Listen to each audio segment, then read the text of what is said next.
नमस्कार साथियों, मैं संदीप पार्थसारथी। स्वागत है आपका अपने YouTube channel Parthasarathi education point पर डेली करंट अफेयर की क्लास में। दोस्तों, आज हम अपनी करंट अफेयर की क्लास में 20 मार्च से संबंधित जो करंट अफेयर के इम्पोर्टेंट क्वेश्चन है उस पर डिस्कस करेंगे। आइए शुरू करते हैं सेशन को और देखते हैं आज का पहला प्रश्न। एटीपी मास्टर्स 1000 खिताब जीतने वाले सबसे उम्रदराज खिलाड़ी कौन बने हैं?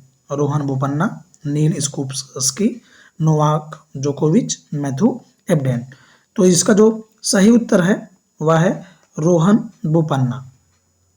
साथ में इनके मैथ्यू एबडेन भी हैं, जिन्होंने डुअल्स अर्थात सिंगल नहीं, दो लोगों के द्वारा यह प्रतिस्पर्धा होती है और युगल में इन्होंने एटीपी मास्टर्स का खिताब जीता है, जो कि सबसे उम्रदराज हैं। आइए जानते हैं इसकी व्याख्या।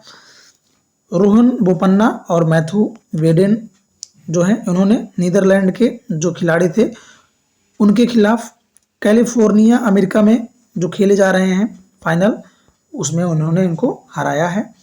और जो बोपन्ना हैं, इनसे पहले कनाडाई डेनियल नेस्टर ने 42 साल की उम्र में 2015 में सिंसिनाटी मास्टर्स जीतने के बाद 1000 खिताब मास्टर्स का जीतने के वाले सबसे उम्रदराज खिलाड़ी थे। लेकिन अब क्या है, 43 वर्षीय जो रोहन बोपन्ना है वे सबसे उम्रदराज खिलाड़ी हो गए हैं। रोहन बोपन्ना के द्वारा अब तक कुल 24 एटीपी खिताब जीते जा चुके हैं, जिसमें 5 एटीपी मास्टर खिताब हैं। जो प्रमुख ग्रैंड स्लैम टूर्नामेंट है, जो कि लगभग हर परीक्षाओं में पूछा जाता है, जो कि 4 Australian open, French open, Wimbledon open, US open है। तो इन 4 में से कोई एक प्रश्न अवश्य आता है, पुरुष एकल का और महिला एकल का। तो आइए देखते हैं कि ऑस्ट्रेलियाई जो ओपन है 2023 है, उसके जो पुरुष एकल के विजेता हैं वो नोवाक जोकोविच हैं और महिला में आर्याना सबालेंक हैं। फ्रेंच ओपन 2022 राफेल नडाल हैं, ये स्पेन के हैं, और इगा स्वियातेक पोलैंड की हैं। विंबलडन 2022 नोवाक जोकोविच सर्बिया के ही हैं और एलिना रिबाकिना ये कजाकिस्तान की हैं। और यूएस ओपन 2022 में अल्कराज गार्फिया के द्वारा स्पेन के हैं, इगा स्वियातेक पोलैंड के हैं। तो यह बहुत ही इंपॉर्टेंट क्वेश्चन है, जिसको आप आंख मूंद कर रट लीजिए और किसी भी पेपर में आराम से 1 नंबर इसमें से आना ही आना है। तो इसे नोट डाउन करके रट्टा मार लें। आइए देखते हैं अगले प्रश्न में। इंटरनेशनल क्रिमिनल कोर्ट ने किसके खिलाफ वारंट जारी किया है? इनमें से Joe Biden, Vladimir Putin, Vladimir Zelensky, Donald Trump. तो ये चित्र में आपको दिखाया गया है कि जो रूस के प्रधानमंत्री हैं व्लादिमीर पुतिन, उनके खिलाफ इंटरनेशनल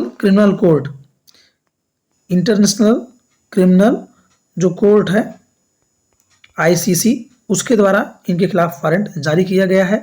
और यह वारंट में दिखाया गया है कि जो यूक्रेन के बच्चे हैं उनके अपहरण और डिपार्टेशन के अपराध के लिए ये जिम्मेदार हैं।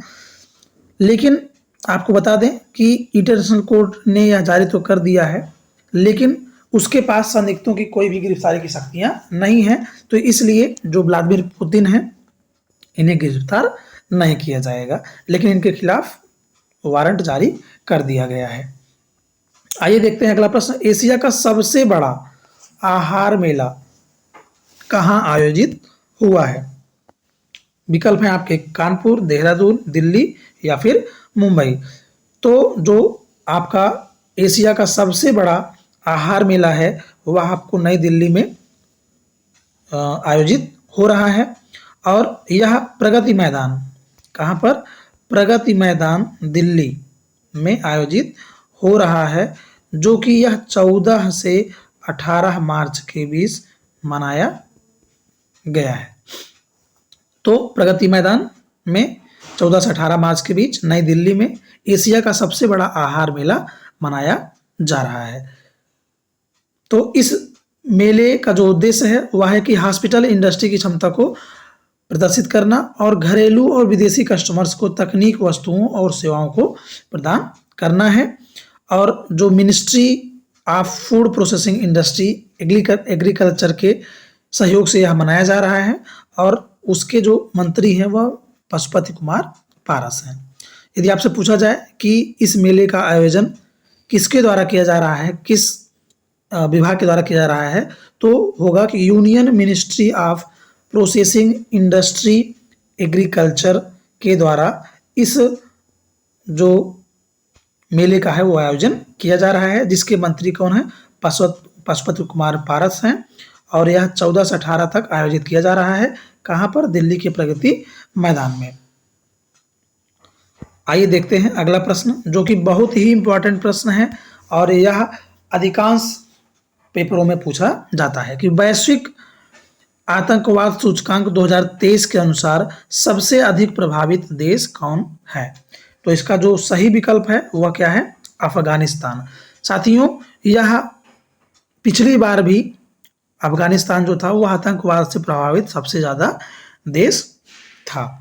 तो इसमें जो भारत का आपका नंबर है वह भारत का नंबर कौन सा है? 13वां। इसमें सबसे पहले पर आपका पाकिस्तान है, 13वें नंबर पर आपका भारत है और जो अन्य देश हैं वो जैसे आपके पड़ोसी देश जो है वो 6वें नंबर पर पाकिस्तान है। पाकिस्तान किस नंबर पे है? 6वें नंबर पे है, जो कि हमें अगल बगल के हैं इसलिए जानना जरूरी है। तो सबसे पहले नंबर पर कौन है? अफगानिस्तान। भारत का नंबर 13वां है और 6वें नंबर पर आपका पाकिस्तान है। यह जो इंडेक्स है वह GTI ग्लोबल टेररिज्म इंडेक्स है। यह institute of economic and peace IEP के द्वारा प्रकाशित किया जाता है। इसका यह 10वां संस्करण है। यह आपको लिस्ट दी गई है जिसमें आपको जो वैश्विक आतंकवाद के टॉप 13 जो सूची है वो आपको यहाँ पर दिखाई दी है। अगला प्रश्न है, हाल ही में 2 दिवसीय वैश्विक बाजरा सम्मेलन कहाँ संपादित हो रहा है, कहाँ संपन्न हो रहा है? तो इसका जो सही विकल्प है वह क्या है? नई दिल्ली में हो रहा है।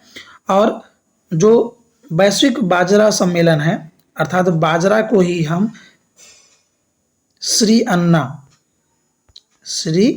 अन्ना के रूप में भी जानते हैं। बाजरे का जो द्वितीयक नाम है वह क्या है? श्री अन्ना।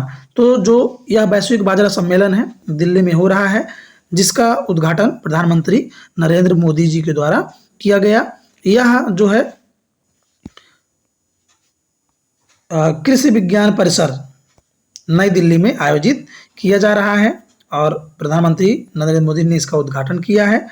और जो इसका उद्देश्य है वो भारत से बाजरा निर्यात को बढ़ावा देना है और उत्पादकों को बाजार तक पहुंचाना है।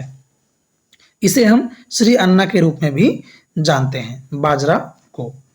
देखते हैं अगला प्रश्न, हाल ही में पाक जलडमरू मध्य को सबसे तेजी से तैरकर पार करने वाले भारतीय व्यक्ति कौन बने हैं? तो आपका इसमें जो सही विकल्प है वो कौन है? संपन्न रमेश।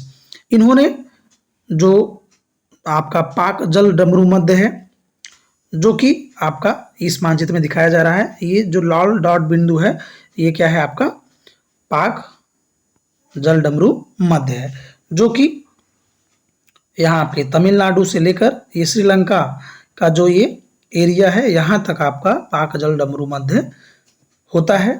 तो इसको इन्होंने 5.5 घंटे में, कितने घंटे में? 5 घंटे 29 मिनट में इसको तैरकर पार किया है। कौन? संपन्न रमेश, जो कि भारतीय व्यक्ति हैं और इन्होंने सबसे तेजी से इसे पार करके भारतीय व्यक्ति बने हैं पाक जलडमरू मध्य को। इसे याद रखना है, यह इंपॉर्टेंट प्रश्न है। चलिए देखते हैं अगला प्रश्न, हाल ही में भारत और किस देश के बीच मैत्री पाइपलाइन का उद्घाटन हुआ है? तो साथियों आपको बता दें कि इस चित्र में आपको देख रहे हैं नरेंद्र मोदी जी और जो बांग्लादेश की प्रधानमंत्री हैं शेख हसीना। कौन? शेख हसीना। इन दो देशों अर्थात भारत और बांग्लादेश के बीच मैत्री पाइपलाइन को स्टार्ट किया गया है।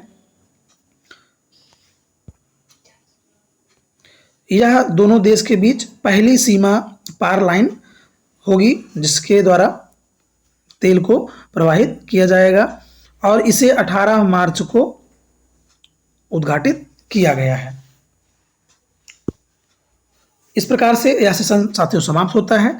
यदि आपको यह वीडियो पसंद आई हो तो आप इसे लाइक करें और अधिक से अधिक अपने दोस्तों को शेयर करें। चैनल को सब्सक्राइब कर लें जिससे कि और नोटिफिकेशन बेल ऑन कर लें जिससे कि आपको सभी वीडियो के नोटिफिकेशन प्राप्त होते रहें। मिलते हैं आपसे अगली वीडियो में, तब तक के लिए धन्यवाद।